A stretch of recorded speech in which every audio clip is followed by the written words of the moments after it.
Hi, I'm Cathy Johnson. I'm a Dakota County Master Gardener, and we're talking about gardens that need change. This is an example of major change that happens in a garden. My husband built this play set, which used to have monkey bars, when my own children were young, and my own children are now 37 and 40. So obviously they've outgrown it, and it's time to replace. This is nothing but purple Pallas heuchera. I don't do anything to this but let it go to seed every year. I naturalized garden because I don't have time to take care of everything, and it ends up being just a really, really pretty place. But it's really nice to have kind of a holding area or a nursery area where you can temporarily plant things, and it was invaluable when we did the reconstruction of our walls. There were many, many plants that we hid back here in what I call the nursery. Some of it's shaded, some of it's sunny, in order to hold plants over while renovation is being done in the yard. And I just can't do it all.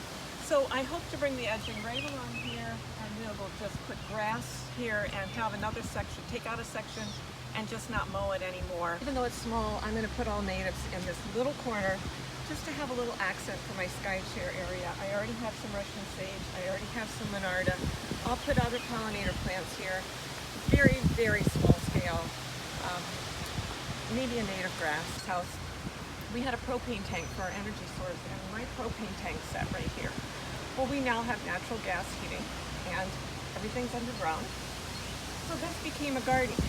Then when the walls had to be replaced a few years ago, it all came out, and because of the proximity of these walls, what was once fairly decent soil became the worst example of soil in my yard, of really a lot of construction debris.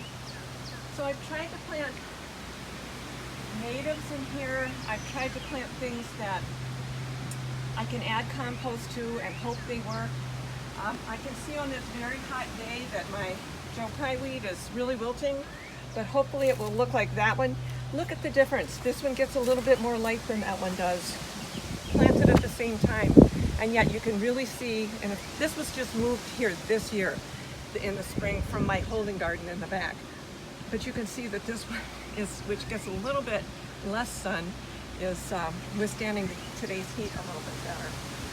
And monarda, Russian sage, things that are going to be pollinator lovers. And as I get this weeded out, which it needs to be done again, we're going to mulch it with our natural mulch from our own gardens. The clematis is not a native, but I think it's such a beautiful anchor in the middle of the garden, edge of the garden. I like to leave it there. Behind me is a screen that my husband just built. Eventually we'll stain it dark, so you'll barely notice it. But sometimes it's nice to have screening just to hide the workspace that a gardener needs in order to. 42 years ago, we had a large forsythia hedge that we planted here to give us privacy from where I do my little garden potting bench and where we keep our garbage and that kind of stuff. And it just became so overgrown, and forsythia can get out of hand. So this spring we tore it out and we planted new grass, and this grass is just a couple months old. And we will put another segment of our privacy fence right here, because once it's painted, it's a lovely backdrop. And then this whole area will become my garden room. And I can keep all my stuff back here and have it messy if it needs to be messy, or do what I need to do, because I have my potting bench, I have my storage. We even store our grills back here.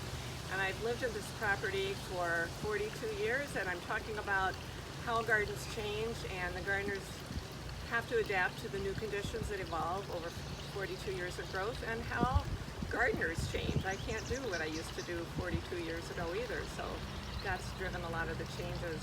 I'm leaning here on my root slayer shovel, which has been a great tool because I can get a really, really deep root ball when I decide I do need to make a change in my garden and move a rather large plant. But the rest of these are pretty much sun plants, and just a big change, just a big difference between the old and the new, and you just have to evolve with that as a gardener. Thanks for watching.